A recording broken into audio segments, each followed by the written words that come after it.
Hi, my name is Rohit and আজকে যে টপিকটা নিয়ে কথা বলবো সেটা হলো OSINT open source intelligence. And হ্যাঁ, ভিডিওটা শুরু হওয়ার আগে আমি বলে দিই একটু লেন্দি হবে, কিন্তু মজার হবে। আর একটু যদি ধৈর্য ধরে তোমরা এই ভিডিওটা মানে 4-5 মিনিট একটু ভালোভাবে দেখতে পারো বা বুঝতে পারো, তাহলে তোমাদের কাছে অনেক কিছুই ক্লিয়ার হবে।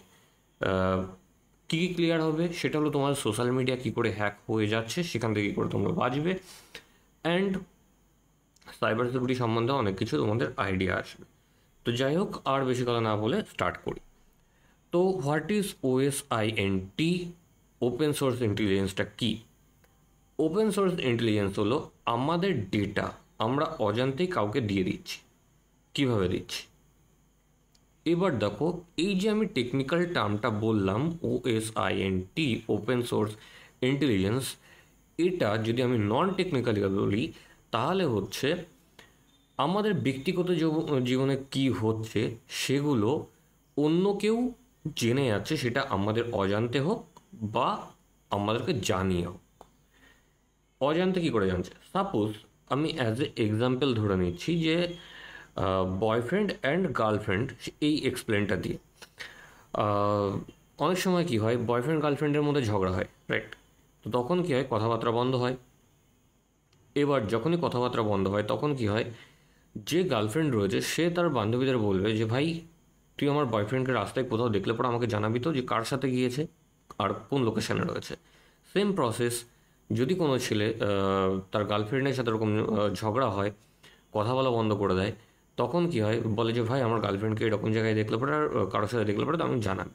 তাহলে কী হচ্ছে, এটা না জানিয়ে, মানে তার বয়ফ্রেন্ড বা গার্লফ্রেন্ডকে না জানিয়ে সে তার বন্ধুদের কাছ থেকে খবরটা নিচ্ছে, কিন্তু সে জানতেও পারছে না যে ইচ আদার তারা খবর নিচ্ছে, কিন্তু ডেটাগুলো তো কালেক্ট হচ্ছে কোনো না কোনোভাবে। তো ওপেন সোর্স ইন্টেলিজেন্স যেটা রয়েছে সাইবার সিকিউরিটির ভাষায়, সেটা কি কাজ করে, কাউকে না জানিয়ে তার ডেটাগুলোকে কালেক্ট করা। এবার তাহলে এই ডেটাগুলোকে কোথা থেকে কালেক্ট করে? এই ডেটাগুলো কালেক্ট করা হয় ইন্টারনেট থেকে।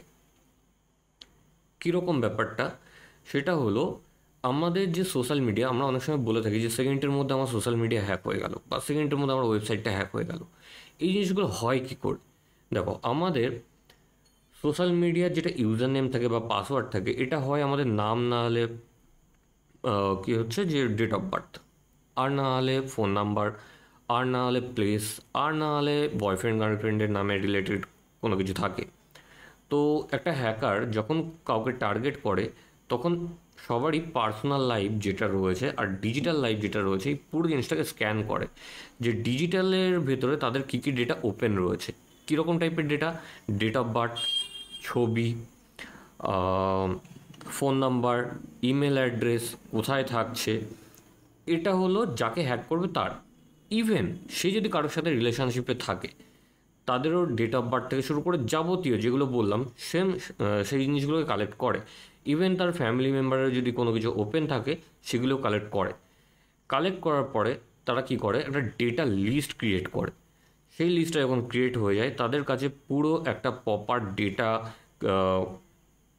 মানে ডিকশনারি টাইপ ক্রিয়েট হয়ে থাকে।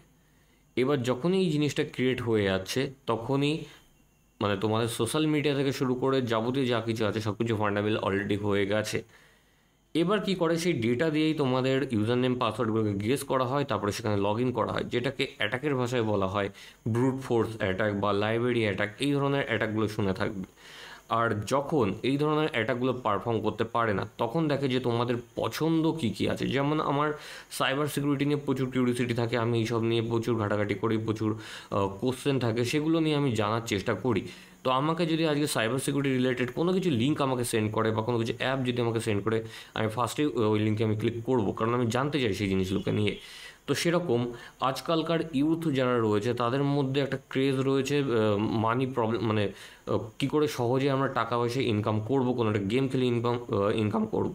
তো কী হবে সেক্ষেত্রে, সেই টাইপের লিঙ্ক ক্রিয়েট করা হবে, সেই টাইপের গেম ক্রিয়েট করা হবে, তাদেরকে সেন্ড করা হবে। তারা যখনই সেই জিনিসটাকে ইনস্টল করবে, সাথে সাথে তাদের যে কোনো মেশিন, সেটা ফোন হতে পারে, সেটা ল্যাপটপ হতে পারে, সেটা পিসি হতে পারে, সেটা তো হ্যাক হবেই। সাথে তাদের ডেটাগুলো কালেক্ট হবে, তাদের পুরো সোশ্যাল মিডিয়া অ্যাকাউন্ট থেকে যা যা কানেক্টেড রয়েছে ডিজিটাল ওয়ার্ল্ডের ভেতরে সব কিছু হ্যাক হয়ে যাবে। তো ওএসআইএনটি হচ্ছে এতটাই মারাত্মক একটা জিনিস, ওপেন সোর্স ইন্টেলিজেন্স, যেটা ডেটাকে কালেক্ট করে। মানে আমাদের যদি কোনো কিছু এক্সপেন্সিভ কোনো কিছু থাকে সেটা হলো আমাদের ডেটা। এখনকার যুগে আমাদের ডেটা যদি লিক হয়ে যায় অ্যান্ড সব মানে সবাই যদি সেই ডেটাগুলোকে জানতে পারে, সেক্ষেত্রে একটা মানুষকে ম্যানিপুলেট করা সেকেন্ডের একটা ব্যাপার। মানে একটা প্রসেস যেটা 1 মাস 2 মাস কি 1 সপ্তাহ ধরে ক্রিয়েট হয়ে আসছে, তারপরে সেই ডেটাকে নিয়ে তাকে ম্যানিপুলেট করা কয়েক সেকেন্ডের ব্যাপার। তো বি সিকিওর, মানে নিজেদেরকে যতটা পারো সিকিওর করে রাখো। তোমাদের ডেটাগুলো সবসময় সিকিওর করার চেষ্টা করবে। অ্যান্ড